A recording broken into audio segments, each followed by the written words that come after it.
വിഴിഞ്ഞം തുറമുഖ വികസനം കൂടി മുന്നിൽ കണ്ടുള്ള ഔട്ടർ റിംഗ് റോഡ് പദ്ധതി തലസ്ഥാന വികസനത്തിന് എത്രത്തോളം ഗുണകരമാകുമെന്നാണ് വിലയിരുത്തപ്പെടുന്നത്? എങ്ങനെയാണ് ഒരു സർക്കാർ വളരെ മുൻകൂട്ടി കാര്യങ്ങൾ കണ്ട് ദീർഘവീക്ഷണത്തോടുകൂടി ഇടപെടുന്നത് എന്നുള്ളതിൻ്റെ ഏറ്റവും വലിയ ഉദാഹരണമാണ് വിഴിഞ്ഞം തുറമുഖ വികസനത്തെ കണ്ടുകൊണ്ട് ഔട്ടർ റിംഗ് റോഡ് പദ്ധതിക്ക് സംസ്ഥാന സർക്കാർ മുൻകൈയെടുത്തത്.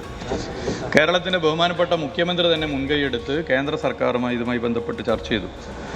വിഴിഞ്ഞം തുറമുഖം യാഥാർത്ഥ്യമാകുന്നതോടെ സംസ്ഥാനത്താകെയും തലസ്ഥാനത്ത് പ്രത്യേകിച്ചും ഉണ്ടാകാനിടയുള്ള വികസന കുതിപ്പ് അത് മുന്നിൽ കണ്ടാണ് LDF സർക്കാർ ഔട്ടർ റിംഗ് റോഡ് പദ്ധതി ആവിഷ്കരിച്ചത്.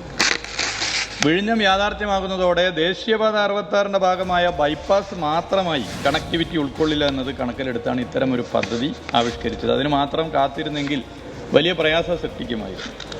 പ്രയാസങ്ങൾ ഒഴിഞ്ഞു എന്ന് മാത്രമല്ല, ഈ പദ്ധതി യാഥാർത്ഥ്യമാകുന്നതോടുകൂടി ദീർഘവീക്ഷണത്തോടു കൂടിയുള്ള സർക്കാരിൻ്റെ കാഴ്ചപ്പാട് എത്രത്തോളം ഫലപ്രദമാണെന്ന് പൊതുവെ ജനങ്ങൾ അനുഭവിക്കുകയും ചെയ്യും. വിഴിഞ്ഞം ഉണ്ടാക്കാനിടയുള്ള സാമ്പത്തിക വാണിജ്യ സാധ്യതകളെ കൂടി ഉപയോഗപ്പെടുത്താൻ റിംഗ് റോഡ് പദ്ധതിയിലൂടെ ലക്ഷ്യം വെക്കുന്നു. ഒരു മേഖലയിൽ മാത്രമായി വികസനം കേന്ദ്രീകരിക്കാതെ തലസ്ഥാനത്തെ മറ്റിടങ്ങളിലേക്ക് കൂടി വ്യാപിപ്പിക്കാൻ ഈ പദ്ധതി വഴി സാധിക്കും. തലസ്ഥാനത്തെ സർവ്വ മേഖലകളിലും കുതിച്ചുചാട്ടം ഉണ്ടാക്കാൻ കഴിയുന്ന ഔട്ടർ റിംഗ് റോഡിൻ്റെ പദ്ധതി രൂപീകരണം വളരെ നേരത്തെ നിശ്ചയിച്ച് സർക്കാർ ഇടപെട്ടതിൻ്റെ ഭാഗമായി ഫലപ്രദമായി മുന്നോട്ട് പോകും.